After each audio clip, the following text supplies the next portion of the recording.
Today's job will only take a minute. May seem a little odd because it involves a hairdryer.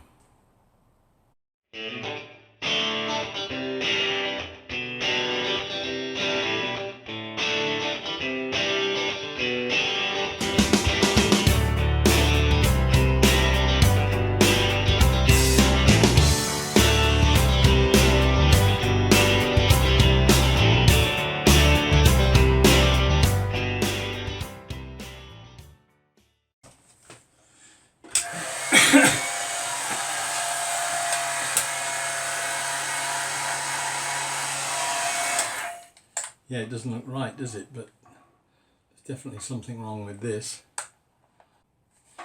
The smoke coming out of the dryer, it's probably down to one of two things, because I've had this similar problem before with these. This is my wife's, by the way. It's either the fact that the air intake's blocked, and in this instance I can't actually see any sign of blockage. There's very often a filter in there, but in this case the fan is there. But what's probably far more likely is that the hair will have got wrapped around the shaft and is slowing the motor down. That allows the element to overheat because there's no airflow past it, and then that in its turn heats up any hair that's in there and burns it. So that's probably what the smoke and revolting smell is. So we'll take it apart and have a look. The first problem is a slotted screw that's got a centre piece in it that stops a normal screwdriver fitting in it. So you can't know whether you can quite see that very well, but it's a slot with a bar across the middle. Fortunately, I've got a set of bits which deal with all sorts of odd things like that, and amongst them is, I think, the very thing. It's a small screw with a spade tip, but it's got a notch in it. So we'll try and use that to undo the screws.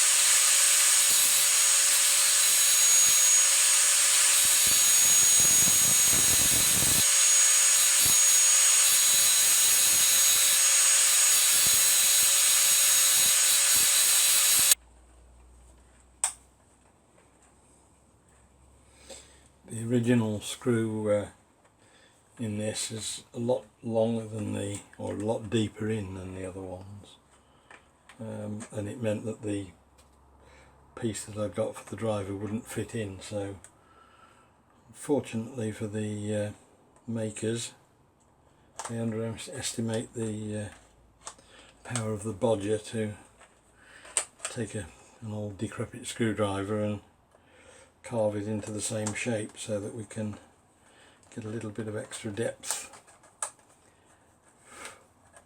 and undo them.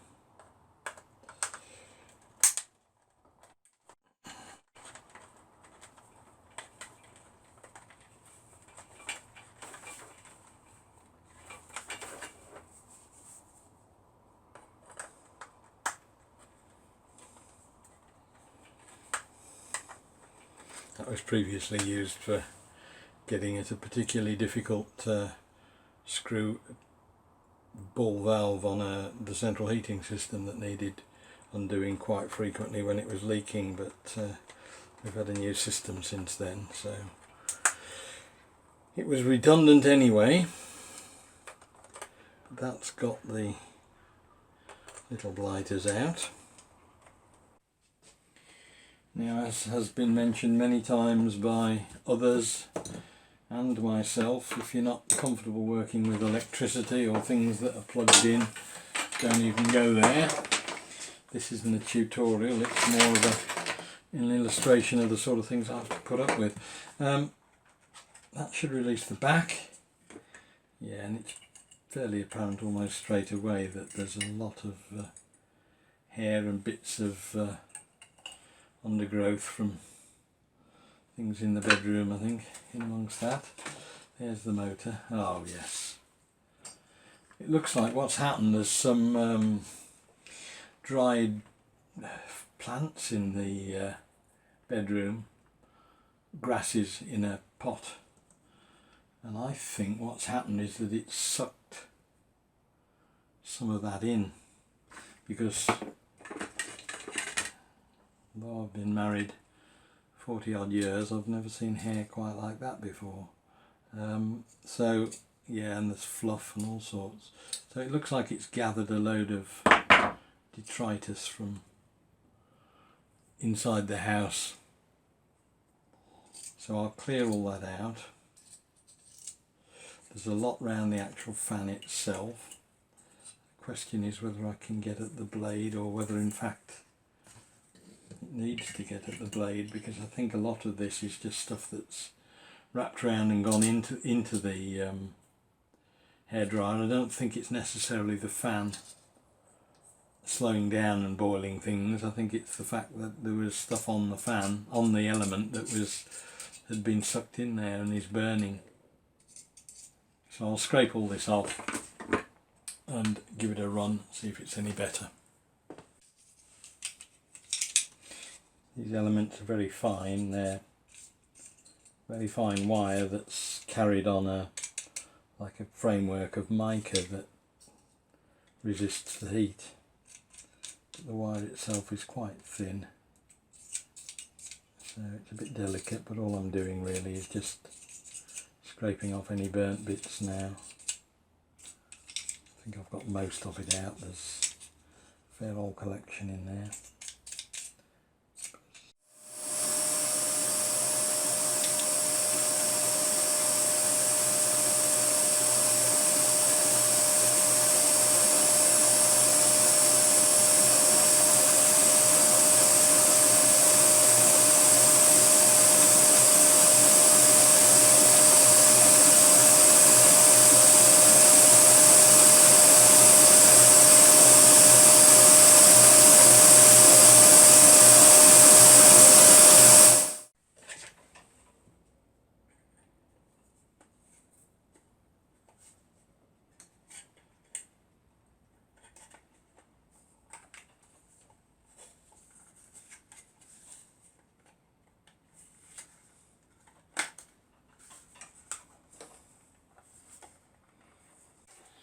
Well, there we are, another little job done.